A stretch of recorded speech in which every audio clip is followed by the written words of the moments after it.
पति पत्नी दोनों ही नौकरी करते थे। एक दिन तेजस गांव अपनी माँ के पास फोन करता है। हेलो, प्रणाम माँ।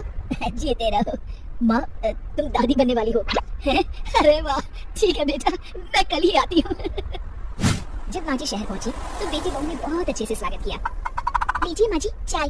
अरे गर्मा गर्म पकौड़े ले आओ माँ के लिए। नीरू रसोई में गई और 2 मिनट में ही पकौड़े ले आई। जी ये लीजिए। बहू जादू से बनाए हैं क्या? अभी तो रसोई में गई थी। यम्मी। माँ जी शीला रसोई में पकौड़े तल रही है, मैं बस लेकर आई। हे भगवान, मेरा धर्म भ्रष्ट कर दिया तूने। अब तो गंगा जल से शुद्धिकरण करना होगा।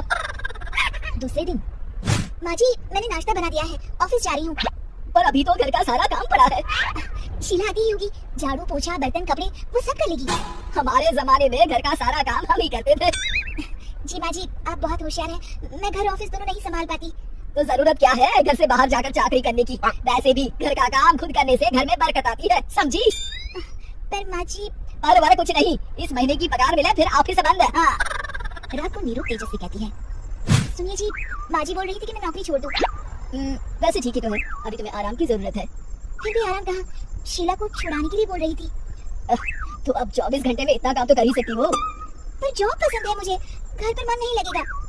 अगले दिन जब दोनों ऑफिस के लिए निकल रहे थे, मेरी तो कोई कीमत ही नहीं है इस घर में।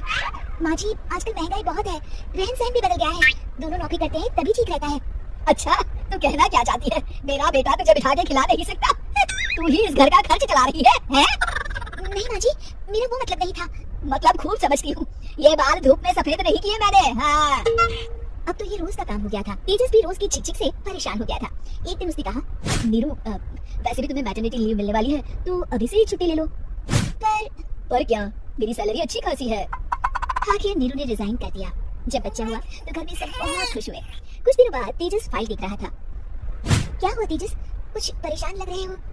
हाँ वो हमारी जितनी सेविंग्स थी वो तो हॉस्पिटल में और छठी के फंक्शन में खत्म हो गई है नीरू। और अभी वैसे मंदी चल रही है तो मैं बोल रही थी कि मुन्ना को हेपेटाइटिस का टीका लगवाना है। नीरू क्या पोस्टपोन नहीं कर सकते? नहीं जी बिल्कुल नहीं। अब तेजस को समझ में आ रहा था कि उससे गलती हुई है, पैसों की कमी का असर घर के माहौल पर भी पड़ रहा था। अगले दिन, बेटा मेरा चश्मा और ये दवाइयाँ ले आना, पर्चा देते हुए माँ जी ने कहा। जी।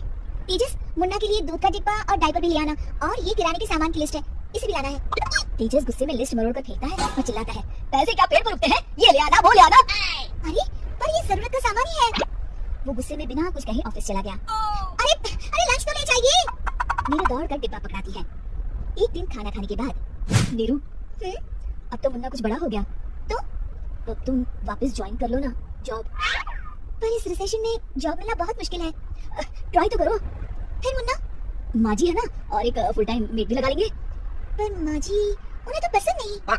तभी माँ जी वहाँ आ जाती है और प्यार से नीरू के सर पर हाथ फेरते हुए बोलती है, अब मेरी समझ में आ गया बहू, पहले के और अब के समय में अंतर है। तुम काम शुरू करो, मुन्ना की जिम्मेदारी मेरी।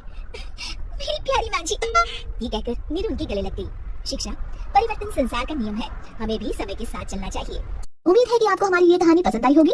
कृपया हमारे चैनल को सब्सक्राइब करें और सभी अपडेट्स के लिए बेल आइकन जरूर क्लिक करें। और हाँ, वीडियो लाइक और शेयर करना मत भूलिएगा। Bye bye.